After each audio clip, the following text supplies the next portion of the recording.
what high school was like for you, but it was a really tough time for me. I wasn't good at girls, I wasn't good at school, I wasn't good at sports. I had this GPA you could count up on 2 fingers. And for a lot of us, we think it's going to end at high school, and when it doesn't, we're thinking like, oh no.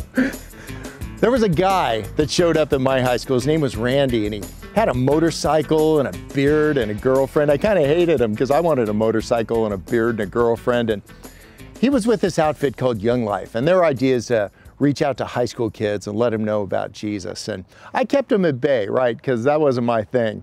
But he showed up at all my stuff, and he really wanted to be my friend. And I really thought that was kind of neat. Well, school wasn't going that great, so there's this test you can take. It's called the GED. You get this diploma without even graduating from high school. The problem was I couldn't figure out how to sign up for it, which was an indicator, right? So I showed up on Randy's doorstep on a Sunday morning because I decided I'm out of there. I'm not going to go to high school anymore. And I knocked on the door, and after a long couple minutes, Randy shows up. And I said, man, thanks for being a great friend. I really appreciate it. I'm going to move to Yosemite and climb rocks, you know, because like with a body like this, who would want to climb rocks?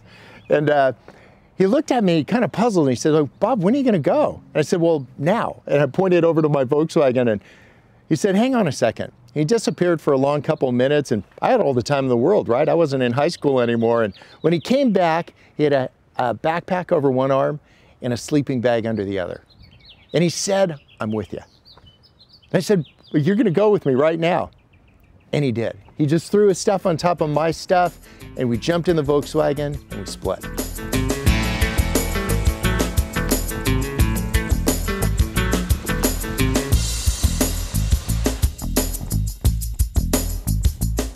So I just quit high school, just like that. I was out. Randy and I went to Yosemite. We got to this beautiful place and started climbing rocks right away. The adventure was on. And I love that he was just with me. Aren't adventures a lot better when you're just doing with something? Somehow it makes quitting stuff not as scary when you're with somebody, right? And there's something that happens too. There's something really beautiful when we quit things once in a while. Do you ever feel like your life is just so filled with things that you can't even move it around? I think they make TV shows about some of us. It's called hoarders, right? We get so much stuff in our life we can't even navigate through our living rooms anymore. And I think Jesus just throughout Scripture has people quitting stuff and finding stuff and quitting stuff. And so you know one thing that I do? Every single Thursday, I quit something. Even today, every single Thursday. And there's something beautiful that happens. It makes room in my life for like Jesus to just suck beautiful things in. I can start navigating towards Him again. I don't have all these fixed points, but you got to pick the right stuff to quit, don't you? You don't want to quit things that are beautiful and good for you, but there's some stuff like half of you guys are afraid you're going to lose your job, and the other half of you are afraid you're going to keep it. What if we quit stuff? You know, we don't even know what day of the week it was when Jesus came by the disciples and said, quit what you're doing, drop your nets and follow me. But I bet it was on a Thursday. I don't even know when in Exodus Moses says, we're out of here. But I'm just hoping that was on a Thursday too. It's okay to quit stuff. It's a beautiful thing. Just quit the right stuff. That's the trick. And when I left for Yosemite, I felt like I'd quit the right stuff. And you know what? Sometimes we get it wrong. And that's the beautiful part about God with us, Emmanuel, right? He says like, even when we quit the wrong stuff, He'll never quit us. He's with us over and over again. We quit the wrong things. We just need to not quit Him. We just need to quit thinking that if we make a mistake, if we go through this door, somehow we've deviated from His plan. You know what His plan is? Him. Just keep loving Him. And we're never, if we don't quit doing that, we're good. So we got to Yosemite Valley and we started applying for jobs, right? And I couldn't get a job anywhere. I went to this outfitting store. They hooked people up with backpacks and sleeping bags and all that. And I applied and they said, like, do you have a high school diploma? I said, well, not really. I went to a place and applied where they make pancakes. I mean, like, who couldn't make pancakes for a living? And I got aced out there too. It was like, you know, these doors were being closed, but you know, at the same time, what's this about open doors and closed doors? I mean, doors are supposed to work that way. Some are closed, some are open, and the ones that are closed sometimes are meant to be open. You know the question I've been asking? Is that door locked? And you know what I realized with Randy? A lot of these doors were locked. It was kind of a bummer.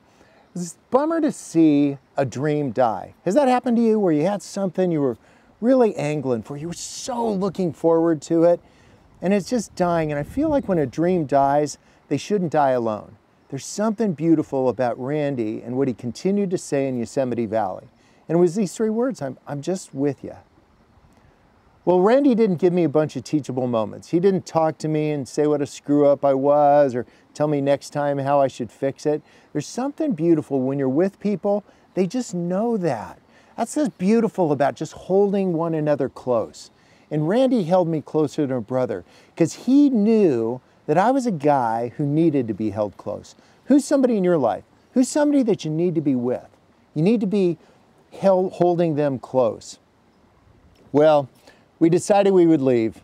And Randy, again, didn't say much on the drive home. He didn't wreck it. And we got back to the block that he lived on. And his girlfriend was over visiting, I guess, because her car was parked in the driveway. And we pulled in, and I followed Randy into the house. I kind of felt invited into his whole life. And when I walked inside, there's a bunch of plates over here and a microwave and an osterizer and some wrapping paper. I was thinking, you know, this isn't Christmas, and I didn't think it was his birthday.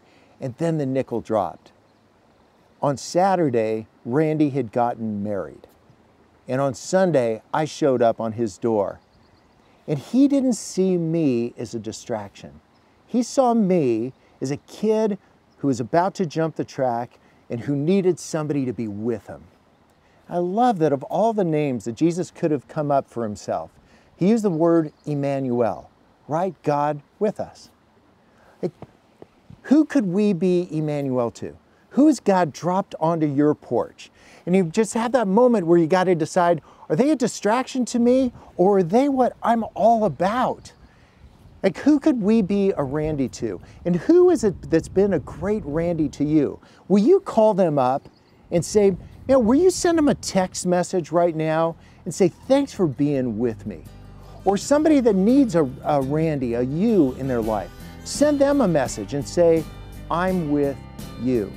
What I realized about Randy is that he'd been with me.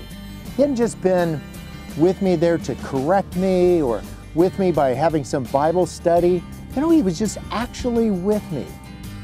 And I learned a lot about Jesus from Randy. Because when Jesus said he was Emmanuel, he said, I'm with you. And that love isn't just something that is a bunch of rules or it's making all the right moves. Love does.